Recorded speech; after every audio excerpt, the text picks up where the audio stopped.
was right in the wake of Secretariat's Triple Crown. And all of a sudden, this filly comes along. She was just a freak. She was unbelievably fast. She was regal looking. She just looked like a queen when she went on the racetrack, like she owned it, and she knew her business, and she was going to do it well. She had a kind of glamour about her. When she was like a post-parade, she seemed almost haughty. She was like, say, Marilyn Monroe walking the place. Or Raquel Welch. She just stood out. I mean, in looks, in temperament, in her attitude. There was nothing ordinary about that horse at all. She was just monstrous and as game an athlete as you possibly could ever expect. A creature, something beyond Pegasus. Owned by Stuart and Barbara Janney, Ruffian was one of 6 yearlings to arrive at trainer Frank Whiteley's South Carolina farm in the fall of 1973. She was broken at Claiborne Farm, and she sat here to me in October. She looked like she'd been hidden for a couple years.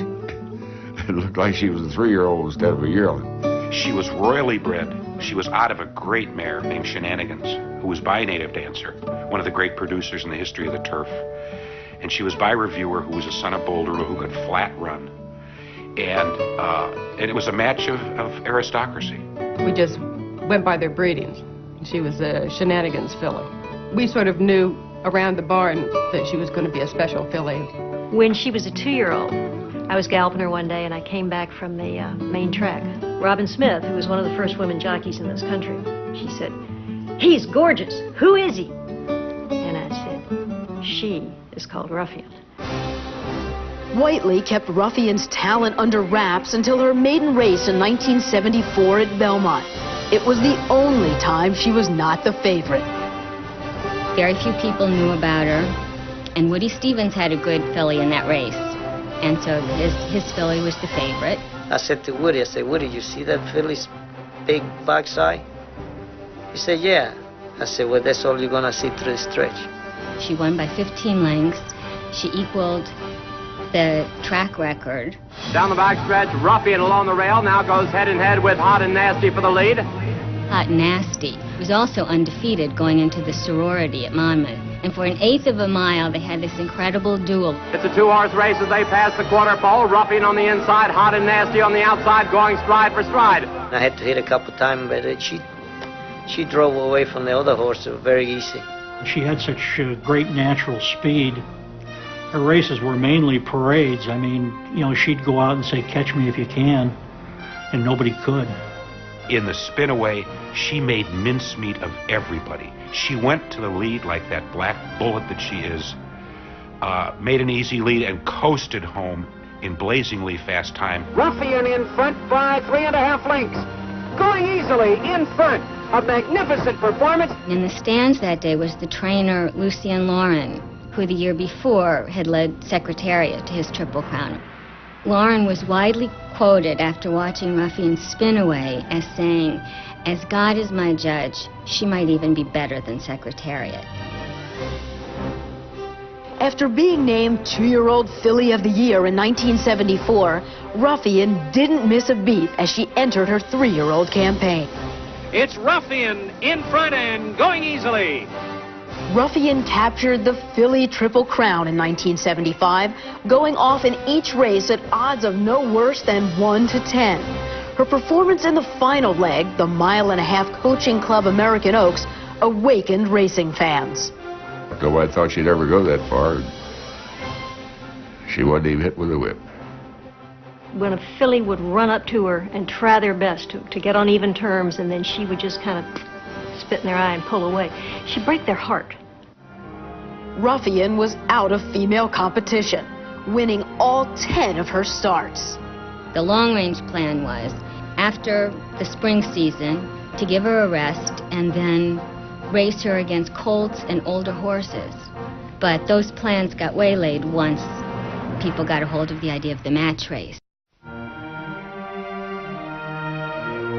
The undefeated Ruffian held the statistical edge over 1975 Kentucky Derby winner Foolish Pleasure, who had won 11 of 14 starts with second-place finishes in the Preakness and Belmont. He was not the brilliant kind of horse that Ruffian was. He was kind of a blue-collar kind of guy, but he got the job done. Here we happen to have an extremely gifted 3-year-old named Foolish Pleasure. He looked like a sprinter. Very fast horse, very muscular, real athlete. And this extremely gifted filly who had just won the Filly Triple Crown. It was a natural for them to meet, you know, to see who was supreme, because she hadn't been tested against the colts. Match races have provided American racing with some of its finest moments. Match races started because at the beginning they were almost the only kind of racing there was. One rich man said, "I'll race my horse against your horse." And the greatest one is between Alsab and Whirlaway at Narragansett Park. In 1942, people came on trains from as far away as Philadelphia to Rhode Island just to see the race that day. There was that much of a difference between them at the finish line. The Nashua Victory War Swaps was the most exciting sports event I ever saw, even bigger than Mazeroski's home run. Two great horses in a match race will come out without strategy, but just with speed to burn, busting, burning to beat each other. It's, in a sense, like two great prize fighters getting into the ring, and it's just the two of them to decide which one is best. Belmont considered a race between Ruffian, Foolish Pleasure, and Preakness winner Master Derby. The Foolish Pleasure camp decided they didn't want a 3-horse race with those particular 3 horses. They was guaranteed $50,000 to the last place horse, so they had agreed to buy us out of the race. It was the first time I can ever recall that a horse got that much money for not starting in a race. They thought it would be a wonderful thing for racing. That's the usual excuse they give when they're doing something commercial. With Master Derby now out of the way, a head-to-head match race was imminent, even if Ruffian's camp had reservations. Frank Whiteley and a lot of people in racing don't like the idea of match races to begin with, because for good horses to go all out for 1.25 miles is exhausting. They kept up to the ante, and Mr. Johnny said, "Frank, we're going to have to do this sooner or later." Thus, the stage was set for an equestrian version of the major battle of the times. The theme that the marketing people hit on for this match race, which is, you know, boy versus girl. This was not long after the Billie Jean King, Bobby Riggs match, so, I mean, there was a lot of fun to it as well. The feminist movement was demanding that women be pitted against men. If you were looking for Mrs. Superman, there she was on 4 legs. And with all this stuff going on about feminism, there's our hero. There is less difference between female horses and male horses, athletically, than there is between a man and woman. She ran with the kind of fire that we assume to be a male characteristic. After she won the Mother Goose, I can remember a very sensible, otherwise sensible horseman, after the race was over, saying, "She got to be a dyke." Dick Young said that the women are beginning to regard this race as a get-even race. They're going to try to get even with us for all the wrongs we done by having the filly beat the colt. Good afternoon and welcome to the Great Match Race. This is an historic event. Oh, there have been other match races before, as you know. There have even been match races between fillies and colts before. But seldom in modern times has a situation presented itself that does here this afternoon. On July 6th, 50,000 rolled through the turnstiles at Belmont Park, and 18 million watched on television as Ruffian and Foolish Pleasure took center stage. It was not a racing crowd, it was a celebrity-seeking crowd. There was a tremendous buildup of people wore buttons all over the place. And there were pins that said, "I'm for Foolish Pleasure," and the men would wear them, and the women would wear the Ruffian things. Well, I picked Foolish Pleasure just because he's a male. Ruffian because she's a female. I like Foolish Pleasure because I'm a male chauvinist pig. Believe me, the debate was hot. Everybody on the racetrack was fiercely divided, and you either were for her or against her.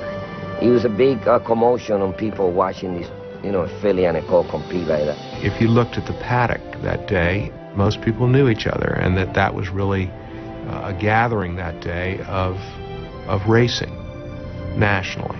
One jockey was riding both horses, and that was Jacinto Vasquez. And when it came down to choosing he chose to give up a Kentucky Derby winner to get on the filly for the match race. I thought Ruffian had a better future than Foolish Pleasure in the long run. And the filly we are standing in front is the brilliant Ruffian. It has been breeded around that if there's an Achilles heel, it might be her nerves or her weakness in that area. But as I looked at her before and look at her now, she seems very pacific. Frank Whiteley said he wasn't going to get there 5 seconds ahead of Foolish Pleasure and have his horse have to wait for the colt. So everything that he could control, he had seen to, he had taken care of. I can remember so many times in the time leading up to the race when my father would be on the phone with Frank Whiteley and he would repeat the same thing, and that was, Frank, if you think there's anything wrong with this filly, it doesn't matter all these preparations or whatever, we're not running. One of my assistants examined Ruffian and Foolish Pleasure. They were examined, they were passed, they were sound, racing sound. The atmosphere was eerie right before the race. There was a dark mass of thunderclouds. I mean, it got almost pitch black. I can remember climbing the steps from the paddock area to where we were going to sit and feeling that the weight of the world was on us, being very nervous. Those horses are in the gate and we're ready to go, and they're off. Ruffian kind of hit the side of the gate, the left side of the gate as she came out, and straightened herself out. Then they went running. She was doing what we'd expected her to do, which was to go to the lead. Now Ruffian moves up, and Ruffian is taking about a head lead, but Foolish Pleasure is right there with her. I had the backing of Ruffian right against the Foolish Pleasure shoulder. I was running him by 3/4 of a length in front of him. Some change. Now we're coming up to the first quarter of a mile, and it'll tell about this pace. It is Foolish Pleasure going by. Ruffian has broken down. Ruffian has broken down on the backstretch. This race is over.